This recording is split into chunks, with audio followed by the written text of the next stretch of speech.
Almas queridas,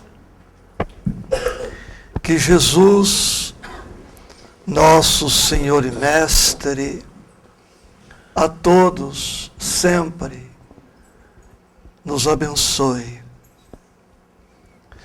Honra-me e emociona-me imensamente estar na região, revendo amigos, fazendo novos amigos, estudando, comungando com a espiritualidade. Bênçãos somente realizáveis na intimidade da grei espírita. Como superar as aflições? À semelhança de tantos outros, eis um tema inesgotável. Por mais nos demorássemos na sua abordagem, não o esgotaríamos. Nesta noite, portanto, desejamos simplesmente algo recordar, certos de que ficaremos devendo muitas coisas. E aguardando este momento, outra vez, também sob a inspiração dos nossos amigos cantores, eu me recordei de Jesus. E convido você para retornar no tempo comigo e fixarmos-nos novamente diante de um quadro inesquecível que marcou a humanidade para sempre. O dia do Calvário. Depois de todas aquelas etapas que conhecemos, desde a prisão no Getsemane, eis que o Cristo está agora dependurado na cruz. E segundo as narrativas evangélicas, naquela manhã, início da tarde, eram 3 os crucificados. À esquerda de Jesus, gestas ou gestas, conforme esta ou aquela tradução. À direita do Senhor, Dimas. E ambos, gestas e Dimas, passariam a história como sendo, respectivamente, o mau e o bom ladrão. E ao meio, como sabemos, Jesus de Nazaré. 3 cruzes, 3 crucificados, 3 estados espirituais diferentes, 3 atitudes diferentes ante o mesmo quadro. Gestas o crucificado da esquerda volta-se para Jesus e começa a vociferar, a queixar-se, a transferir a responsabilidade por sua desdita a todos, inclusive ao próprio Jesus que ali se encontrava. Jesus ouve pacientemente aquele crucificado, torturado, angustiado, e faz silêncio. Dimas, aguardando o seu momento, volta-se igualmente para o crucificado do meio. E, diferentemente de Giestas, dirige-se ao Senhor nestes termos, consoante registro dos evangelistas: Senhor, lembra-te de mim quando entrares no teu reino, ou no paraíso, consoante algumas outras traduções. Jesus se volta para Dimas, ele diz: em verdade te digo hoje, vírgula, estarás comigo no paraíso. Em verdade te digo hoje, vírgula, estarás comigo no paraíso. A teologia clássica deslocou a vírgula de um local para outro, mudando radicalmente o sentido da colocação do mestre. E encontramos a frase construída desta maneira: em verdade te digo, vírgula, hoje estarás comigo no paraíso, o que é muito diferente. Giestas, que vocifera, que reclama, que se revolta, que se desespera, representa esta expressiva percentagem da humanidade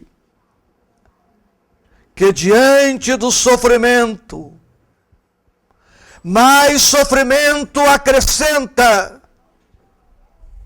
transformando-o em aflição estéril, inútil, desnecessária.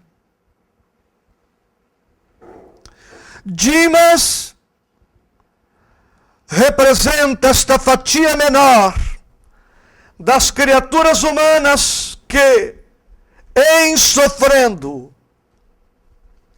conseguem manter o sofrimento na sua real dimensão, não complicando o próprio quadro e dele extraindo todos os benefícios possíveis. E a atitude do crucificado do meio é uma dor, no dizer de Vinícius, somente conhecida dos deuses e dos anjos. E eu acrescentaria, com a devida vênia, aquela dor do crucificado do meio, conhecida pelas mulheres, especialmente as mulheres mães. É a dor do amor não amado, para repetir Joana de Ângeles. a dor do amor não amado, mas amoroso de sempre. Como superar as aflições? Eu sofro, tu sofres, ele sofre, nós sofremos, vós sofreis, e eles que não estão conosco aqui, igualmente sofrem. Não conheço exceção para esta regra. Nunca me deparei com uma pessoa que não tivesse uma dor, uma mágoa, um conflito, um trauma, uma dificuldade, uma história, alguma tribulação. Não conheço. Não conheço pessoa que nunca tenha chorado. E olha que nestes meus, quase ia dizendo a minha idade, creio ter sido uma influência do obsessor, mas contida a tempo. Nestes meus 40 anos de convívio com as aflições humanas, e olha que comecei a conviver velho com elas, hein? Então você soma aí. Nunca encontrei alguém que não chorasse. E ao longo dos anos, tornei uma certa pergunta que mencionarei automatizada, mecanizada, automática. As pessoas adentravam no gabinete de trabalho profissional, ou no gabinete de atendimento fraterno na casa espírita, e eu me habituei a fazer uma pergunta, sem me dar conta de que aquela pergunta eu a fazia sempre para todos. As pessoas se sentavam e eu lhes perguntava: qual o seu problema? Ou a sua dificuldade, qual a sua dor? Até o dia que eu me dei conta de que aquela pergunta eu acabara de fazer para todos quantos haviam precedido aquela pessoa que eu estava atendendo. E devo confessar aqui, se bem que segredo em 100, só matando 99, que não poucas vezes os problemas que as pessoas traziam eram exatamente os meus problemas. Eram as minhas dificuldades. E eu ficava a meditar na bondade, na misericórdia do alto, que providenciara a ida daquela pessoa ao meu gabinete de trabalho, e eu me via dizendo para ela exatamente o que eu precisava me dizer, ou o que eu necessitava ouvir. E não poucas vezes as pessoas saíam e me deixavam muito melhor de como eu me encontrava antes de atendê-las. Elas talvez saíssem pior, porque levavam o problema que era delas mesmas e os meus problemas que não eram poucos. O sofrimento, pois, faz parte da vida. É isto que eu quero dizer. estou dizendo. E precisamos, por enquanto na terra, nos acostumar a esta ideia. O sofrimento faz parte da nossa trajetória. Mas a questão então, neste planeta em que todos sofremos, a questão está posta. Não é se sofremos ou não. Não é se conseguimos ou não fruir felicidade com o sofrimento. Porque há muitas pessoas que são infelizes, sem tantas razões assim para serem infelizes. E há outras que simplesmente sofrem e aproveitam e crescem e avançam e se libertam e fruem a felicidade possível na terra. Nesta noite, sem rigor léxico, sem tanta preocupação com dicionário, eu quero fazer com você uma distinção entre sofrimento e aflição. Sofrimento, o que nos acontece. Por exemplo, muitos aqui são casados. É um sofrimento, eu sei. Sim. Há exceções? Claro. Eu não conheço, mas eu sei que há. Há casamentos felizes? Não conheço, mas eu sei que há. Né? Dizem que casamento feliz é como cabeça de bacalhau. Existe, mas ninguém vê. Né? O sofrimento, pois, existe.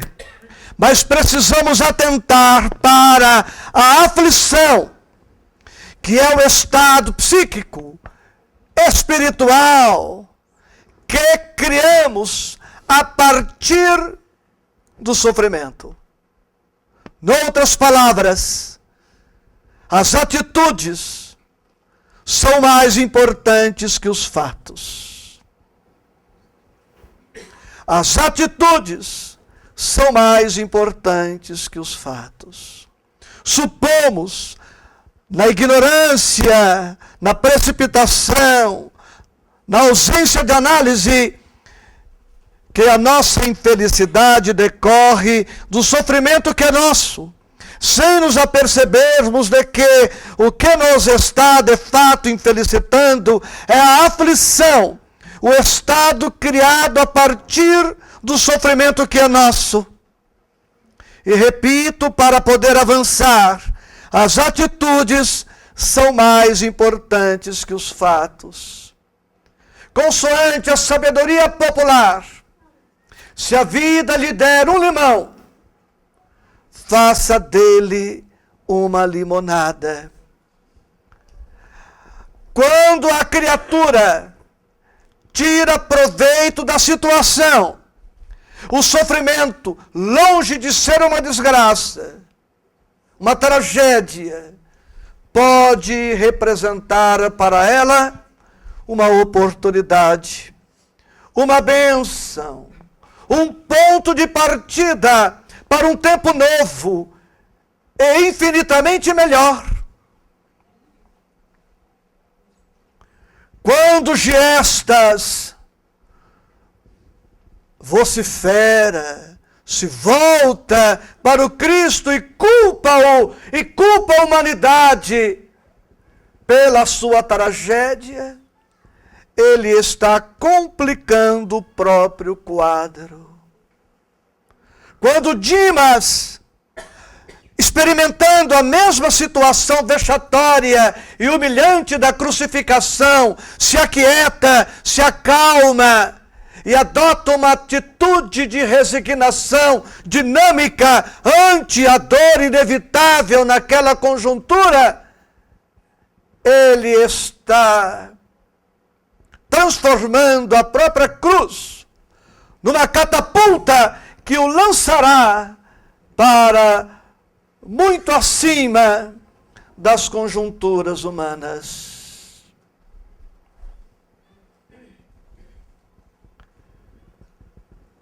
Nós temos, portanto, a opção de escolher se queremos ser Giestas ou se queremos ser Dimas. A escolha é de cada um. De quem é a responsabilidade maior pelo que nos acontece? Será que a humanidade, em sã consciência, pode transferir a responsabilidade pelo sofrimento a Deus? Será que ainda ocorre a alguém de nós outros pensar que o sofrimento que é nosso é de autoria de Deus? Qual é o pai que impingiria a seu filho deliberadamente, dolosamente, intencionalmente, prazerosamente, uma dor qualquer? Será que a responsabilidade seria dos deuses? Eles não existem. Seria do demônio, este ser eternamente voltado para a prática do mal, irredutível? É uma figura mitológica, inexistente, portanto. Será que poderíamos sempre responsabilizar o meio? Mas nesse mesmo meio em que vivemos e que sofremos, encontramos pessoas felizes na mesma conjuntura. Para a mulher, será que é razoável dizer que é infeliz por conta do marido? Somente dele? Separe-se, divorcie-se. Se for a esposa, a mesma coisa. Se a responsabilidade é do filho, abandonemo-lo à própria sorte. A responsabilidade é do patrão, peçamos demissão e tentemos ser felizes, desempregados. É do empregado, demitamo-lo e comecemos uma nova etapa com alguém. Percebe? Com a doutrina espírita, com Jesus e com a psicologia, que não estudo em profundidade, mas tenho conhecimento basilar para dizer que a responsabilidade maior é nossa. Allan Kardec coloca isso muito claramente, chamando-nos a atenção para o caráter da criatura humana.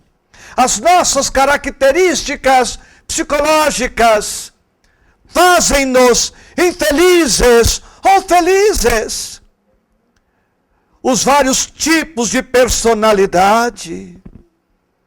Não é lógico, não é intuitivo, não é facilmente compreensível que o pessimista sofra diferentemente do otimista. Não é intuitivo e lógico que a pessoa serena sofra diferentemente da pessoa colérica, impulsiva.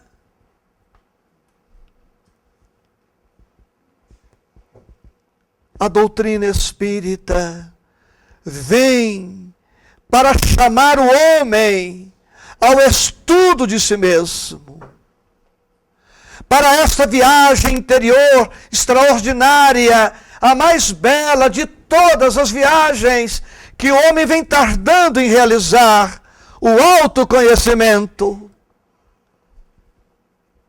E a dor vai nos ajudando a realizar este trabalho de introspecção, de reflexão, para que possamos começar a perceber os esquemas da vida. Porque o indivíduo A tem determinados sofrimentos e aflições que se repetem. Porque o indivíduo B experimenta aflições outras que se repetem ao longo da vida. Há pessoas, por exemplo, que se magoam com todos. Vive sempre magoada, pois ela tem na mágoa a oportunidade de um autoexame. Se ela estivesse magoada com apenas uma pessoa e se relacionasse bem com todas as demais, seria talvez mais fácil atribuir a responsabilidade àquela pessoa. Mas conhecemos inúmeras pessoas que se magoam com tudo, com todos. Apenas para citar a mágoa, esta doença da alma, mas poderíamos citar centenas de doenças outras da emoção ou do sentimento. Podemos sofrer sem Jesus e podemos sofrer com Jesus. A escolha é nossa, livre-arbítrio. Questão 843 e seguintes do Livro dos Espíritos, aplicado na concretude da vida. Evoluímos o bastante para escolhermos os pensamentos. Os pensamentos são formados de pares contrários. Ódio, amor, tristeza, alegria. A escolha é de cada um e está ao alcance de todos. Diz a doutrina espírita, nas questões mencionadas, que a liberdade de pensamento é íncita de todas as criaturas humanas. Mesmo a criatura chafurdada numa cela escura e úmida, guarda a liberdade de pensar, de sentir, de escolher os pensamentos. E esta liberdade é nossa, é intocada. Sofrer sem Jesus é sofrer sem Deus. É sofrer fixado na transitoriedade da vida, elegendo a vida material como sendo a razão exclusiva para o seu existir, gerando estresse, gerando ansiedade, gerando medo, pânico, inquietação, insegurança, dentro daquela colocação feita por nosso Senhor Jesus Cristo. Quando a pessoa se pergunta aturdida: que comerei? Que beberei? Que vestirei? Como se a vida fosse unicamente estes valores. Sofrer sem Jesus é não perceber a excelência da hora que passa, a bênção de estarmos encarnados no Brasil, contemporâneos de Chico Xavier, o Papa dos nossos tempos. Me perdoem, o azar do Chico foi ter sido espírita, porque se católico já estaria canonizado há muito tempo. Este homem extraordinário, peço a você compreender a colocação. É claro que ele tinha que vir espírita, íntimo de Jesus, só na doutrina, Ele se planificaria e nos auxiliaria como fez e faz e continuará fazendo. Porque aplica-se a Ele a mesma sentença de Jesus: não vos deixarei órfãos. Ele prossegue conosco. Para aqueles que têm olhos de ver, ouvidos de ouvir e sensibilidade para sentir. Sofrer com Jesus é compreender o papel da dor. O Mestre disse: bem-aventurados os que choram. Olha que contradição. Consideramos infelizes os que choram. Veio o Senhor e apregoa como felizes os que choram. Ou Cristo se enganou, ou nós estamos enganados na leitura que fazemos da dor. E como não nos é possível a hipótese de que o Cristo se enganou, ou nos está enganando, os enganados somos nós mesmos. Certa feita, perguntaram ao Chico, de quem nos lembramos: Chico, por que a dor?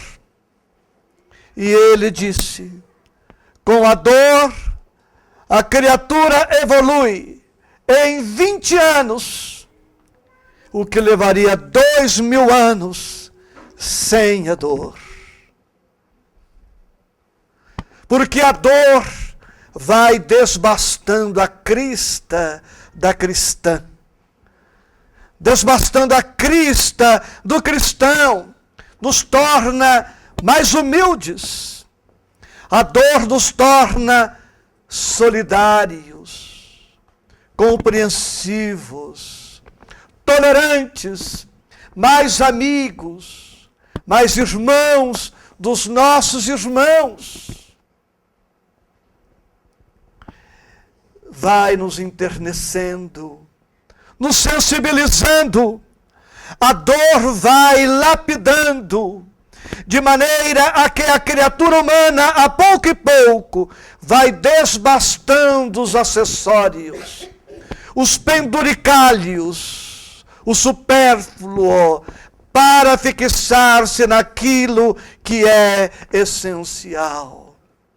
Questões 715 e seguintes do Livro dos Espíritos, necessário e supérfluo. Com a dor, a criatura vai percebendo aquilo que realmente merece a sua atenção, o seu investimento. Então a questão não é não sofrer, a questão é como sofremos. A atitude que estamos adotando diante da ocorrência que designamos como sendo desagradável. E a atitude será sempre expressão, manifestação dos nossos conteúdos mentais e espirituais. As respostas que damos guardam correspondência com as nossas crenças, com os nossos valores, com os nossos conteúdos. Quanto mais é enriquecida de determinados valores, melhores são as respostas que damos ante os acontecimentos designados como desagradáveis e infelicitadores. Com Jesus, a criatura sofre serenamente. Quando algo desagradável vai acontecer, guardemos a calma possível. Diz o irmão José, pelas mãos de Bacelli, que a calma ante as dificuldades é meia solução do problema. Porque não complicamos, não tomamos decisões precipitadas, nos damos tempo para a reflexão, para a meditação, para a escolha da melhor atitude ante o fato desagradável. A calma, diz-nos ele então, é meia solução da problemática. E a outra metade, nós haveremos de superar a partir da calma que nos ensejará a inspiração necessária. Para ilustrar, dentre tantos casos que tenho catalogados na minha vida, eu me recordo agora de uma mulher que atendi certa feita. Antes dela, atendi o seu marido, que me procurou acompanhado dos 2 filhos. A história desta família. Em um determinado mês de maio, de alguns anos passados, o casal e os 2 filhos estavam nos aprestos para a comemoração das bodas de prata daquele casal, que tinha um casal de filhos com aproximadamente 20 anos. E numa destas reuniões, em família, para a organização da cerimônia, o marido, para a surpresa da esposa e dos filhos, disse para os 3: precisamos acabar com esta farsa. Quero dizer-lhes que estou rompendo com a família e estou indo embora de casa. Eu tenho uma relação homoafetiva e quero viver esta relação com o meu companheiro. A família ignorava esta circunstância até então. E o marido se foi. A história dele, anos antes, praticara um crime e fora preso. E dada a promiscuidade sexual na intimidade da cela, ele passou a se relacionar com outro companheiro de desdita. E os 2 obtiveram a liberdade no tempo oportuno e deram continuidade a esta relação oculta da família. Mas às vésperas de bodas de prata, não suportando a pressão interna, ele se confessa agora homossexual e expressa o desejo de ir embora. E se vai. Um exemplo extraordinário de como podemos enfrentar as aflições que são nossas. Os 2 filhos, por 5 anos, regularmente, visitaram este pai na sua nova residência. Em 5 anos, sem emitirem uma crítica, uma queixa, um lamento. Fato real.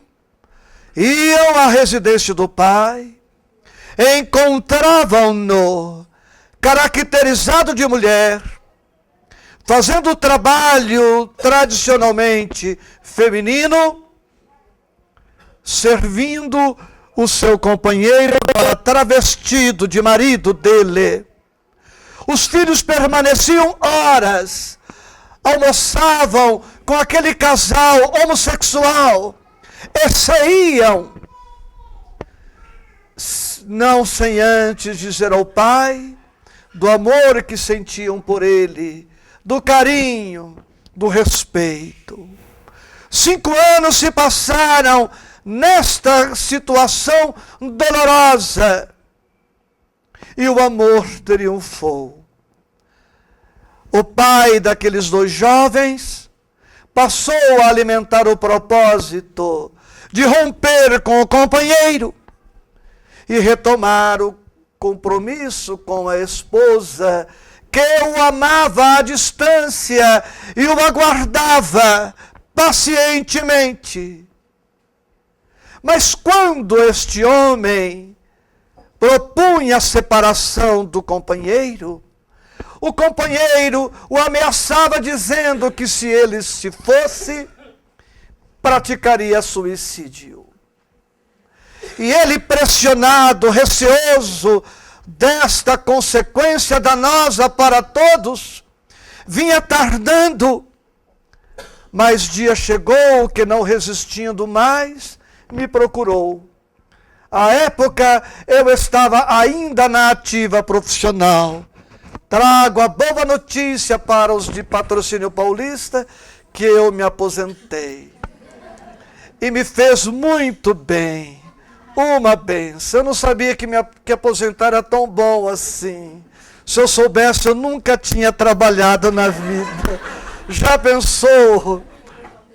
Que beleza. E viver só à custa dos meus irmãos é que não seriam coitados, né? Mas eu tenho amigos bem postos em Franca. Certamente não me negaria um prato de comida. Este homem me procurou no gabinete forense e contou sua história e falou da ameaça e da pressão. Eu expedi uma notificação, chamei o seu companheiro no gabinete e disse: olha, o teu parceiro quer se separar e vocês vão se separar. E os dois filhos aguardando do lado de fora do gabinete. E o moço na minha frente dizia: se o senhor nos separar, eu me mato. E eu, sem me intimidar, disse: pois fique tranquilo, vou ensinar uma técnica infalível de suicídio. Todos os que eu orientei nesses anos todos obtiveram um êxito extraordinário. Todos conseguiram o seu desiderato. Você vai morrer, fique tranquilo, mas vocês vão se separar. E eles se separaram. Bem, eu fiquei um mês ligando para a Santa Casa, para a funerária, sabendo se alguém tinha tentado ou praticado suicídio naqueles dias. Ele não praticou, graças a Deus. Na noite daquela tarde, por coincidência, que não era coincidência, eu tinha compromisso na casa espírita.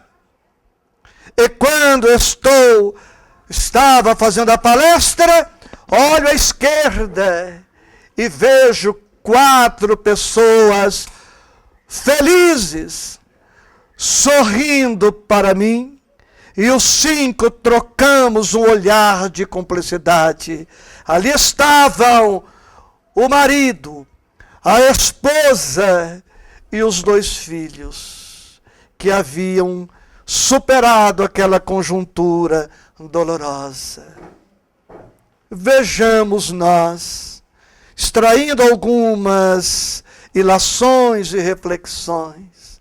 Aquela mulher, para exagerar aqui no nosso estudo, poderia ter matado seu marido, ter matado outro, poderia ter praticado suicídio, poderia ter caído numa depressão, poderia ter ido à falência em todos os sentidos. Aqueles 2 filhos poderiam ter desprezado o pai, odiado o outro e complicado a própria trajetória.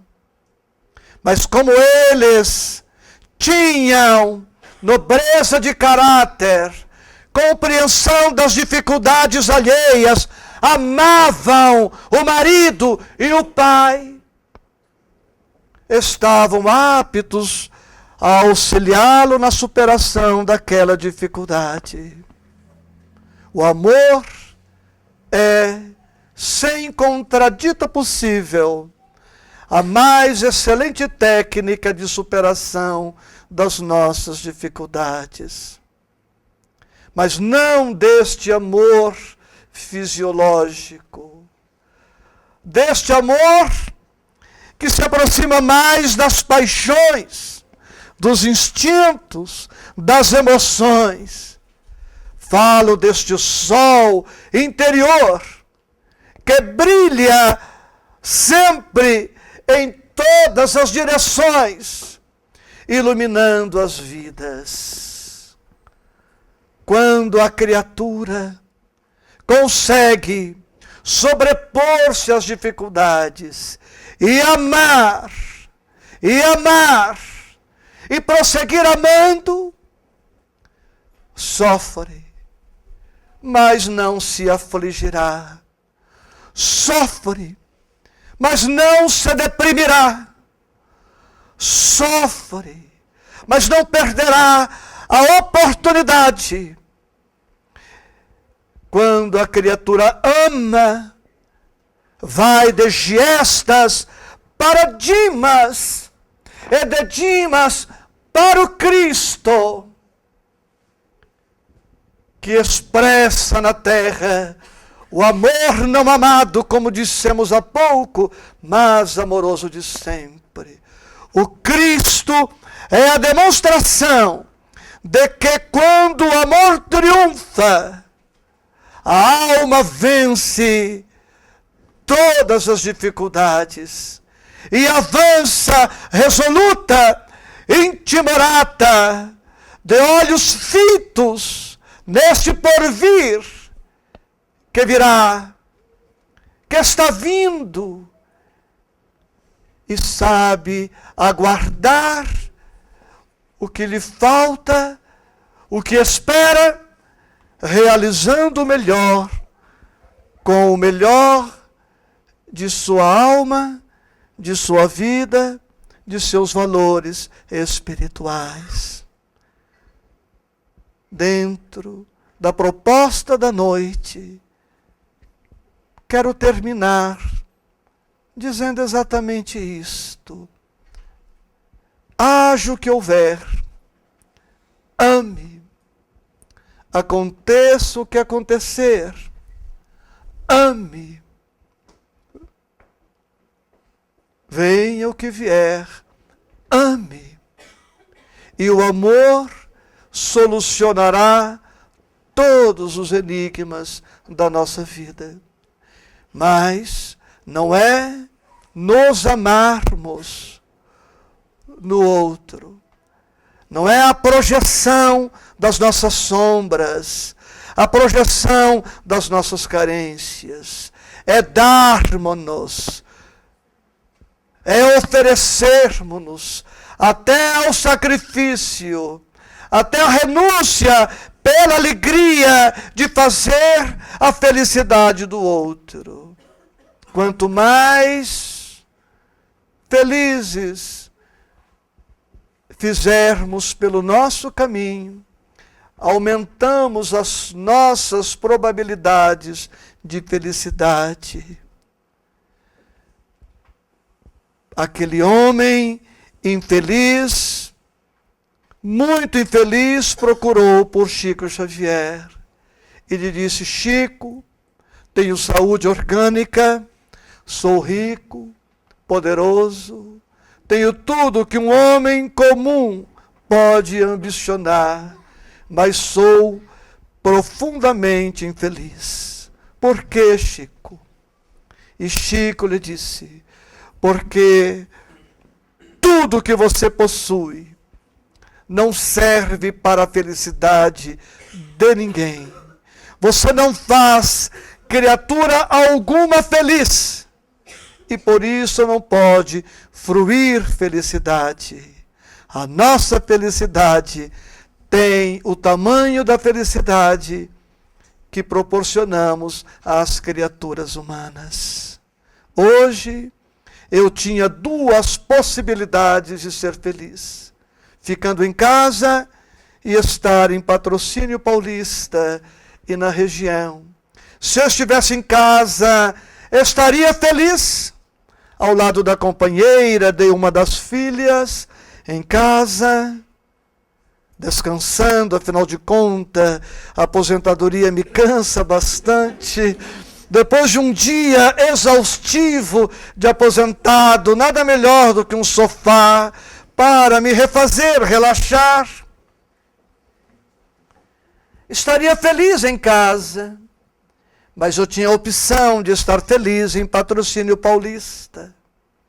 E hoje aqui, na esperança de estar contribuindo para a felicidade de alguns, pelo menos, eu estou multiplicando a possibilidade de me tornar ainda mais feliz, sem abrir mão daquela outra felicidade.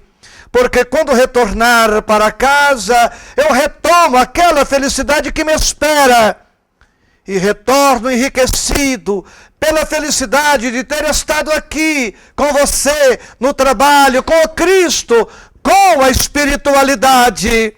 Portanto, trabalhando pela felicidade, lastreado no amor, de uns para com os outros, não há sofrimento que não superemos. Com a doutrina espírita, certo da imortalidade da alma, da vitória da vida sobre a morte, nós encontramos na nossa doutrina a base, a estrutura sólida a garantir-nos segurança de conduta e tranquilidade para o coração. Não percas, portanto, a tua fé entre as sombras do mundo, ainda que os teus pés estejam sangrando. Segue para frente, erguendo-a por luz celeste acima de ti mesmo.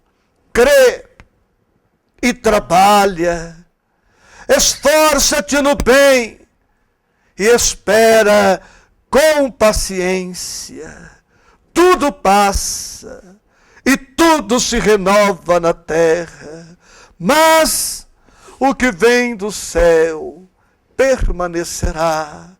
De todos os infelizes, os mais desditosos são os que perderam a confiança em Deus e em si mesmos, porque o maior infortúnio é sofrer a privação da fé e prosseguir vivendo. Eleva, pois, o teu olhar e caminha, luta, serve, aprende, adianta-te. Brilha a alvorada além da noite. Hoje é possível que a tempestade te amarfanhe o coração e te atormente o ideal, agrilhoando-te com a aflição ou ameaçando-te com a morte. Não te esqueças, porém, de que amanhã será outro dia. Joana de Ângeles nos diz um pensamento final, que ao chegarmos triunfantes na pátria espiritual, não nos perguntarão como chegamos, através de que meio chegamos. O importante, diz ela, é que teremos chegado. Uns chegarão através do câncer, outros da AIDS.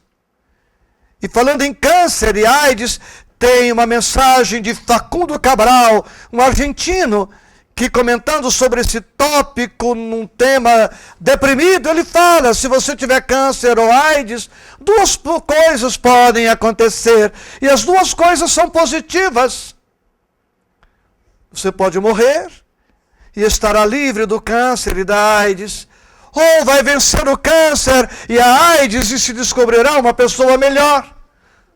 Portanto, alegremo-nos. O importante é chegar. E o sofrimento faz este trabalho.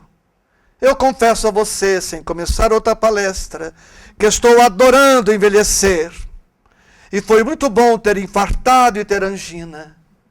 Muito bom. Tão bom que tenho desejado infarto para os meus amigos. Cadê a música, Marcelo? Gratidão a Deus. O CD tem outras músicas, mas se eu não soltar essa, eu fico remorçado. Alegremos-nos, o sofrimento faz parte. Gratidão a Deus. Quem agradece sofre menos.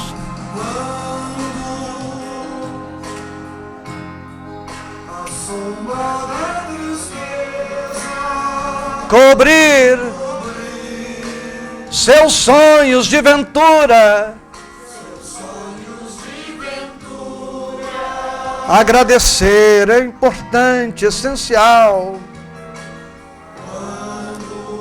Você quiser chorar diante da taça da amargura,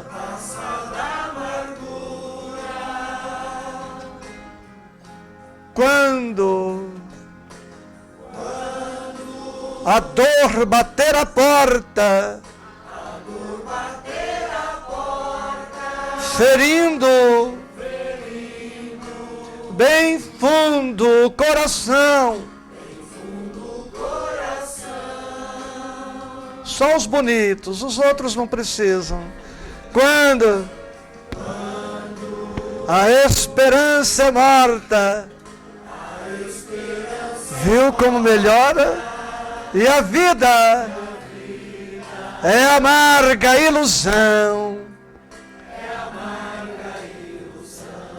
Olhe para trás. Veja quanta dor. Súplicas de paz. Clamando amor. Olhos sempre em trevas. Mãos mendigam pão. Bocas que não falam. E risos sem razão. Deixe de chorar. Volte a sorrir. Você é tão feliz. Volte a cantar. Faça uma prece. Seja grato a Deus. Ele sempre abençoa os filhos seus. Um espírita desencarnou em condição maravilhosa. E chegando no mundo espiritual, ele agradeceu aos amigos pela proteção, assistência, pelo êxito. Agradeceu por tudo. E os mentores lhe disseram, sim, mas agradeça também aquela casca de banana. Lembra quando você pisou numa casca de banana, escorregou, bateu a cabeça, se arrebentou e acordou para a vida? Então, não fosse aquela casca de banana, você teria perdido a sua encarnação. Então, obrigado pela casca de banana, que deve ter sido a minha palestra esta noite, tá? Um beijo, sorria. A palestra terminou. Obrigado.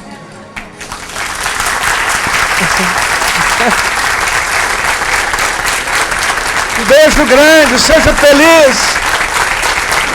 Sobreviva a minha palestra. Para você, para você.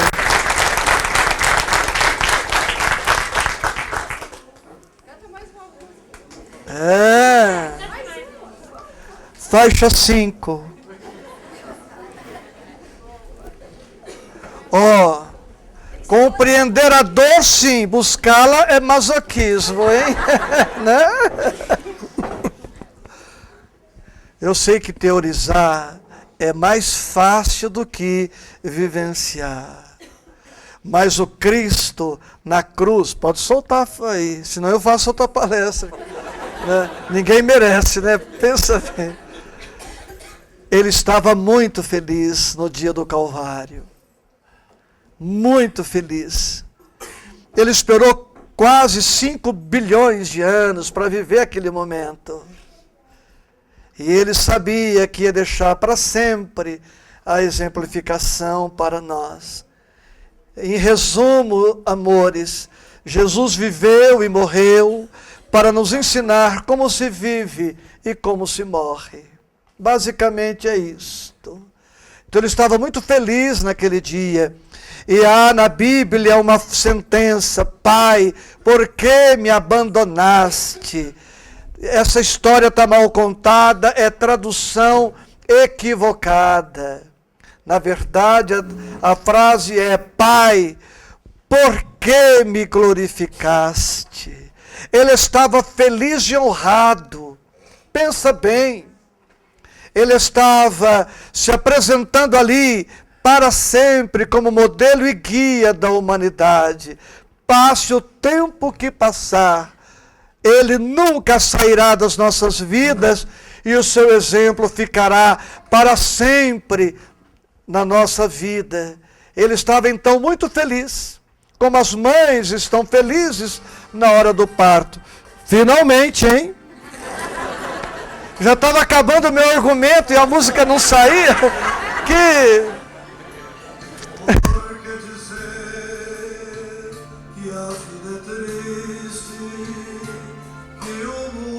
é mera fantasia.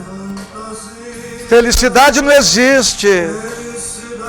Existe sim. E que o amor não é não. Nesta amargura e maldizendo. Olha que bobagem, faz isso não.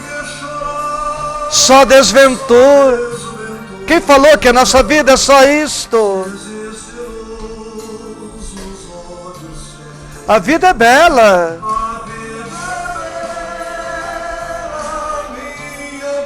Até no casamento, né?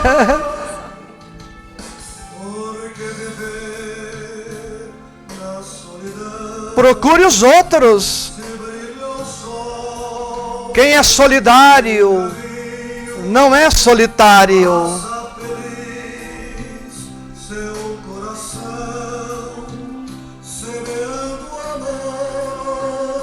De a espinho sabe sorrir. Olha que letra linda. Eu posso elogiar porque não é minha, é de Cabete. Estrelas mil. Reparou como a noite está linda hoje? A lua.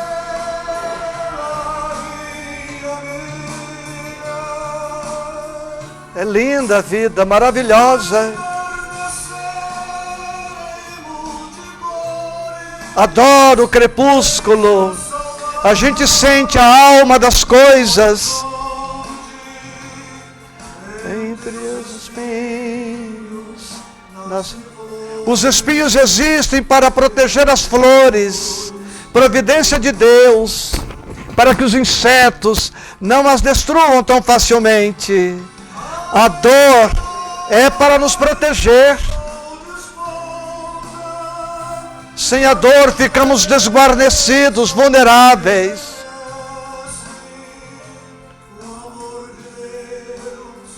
É o amor sem conta. O amor de Deus está em tudo, com todos. Ou não?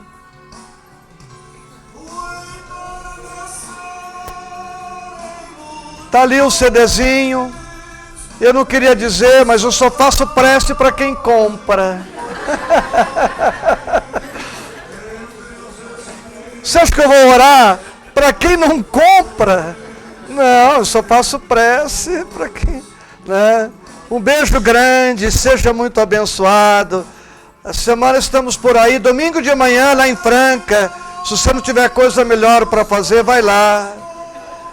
Nós vamos fazer um estudo sobre as injustiças humanas, comentando algo sobre o reino de Jesus, tudo a ver com esse movimento que está aí, né? Se espraiando pela terra, pelo Brasil, por todo o planeta. Eu mesmo faço parte do movimento do MSI, do movimento dos MSCI, do movimento do sem carro importado. É o movimento que eu estou lançando aí. Um beijo grande, muita paz. Chega de bobagem, né, Rose? Mas é a minha alegria de estar aqui. Um beijo.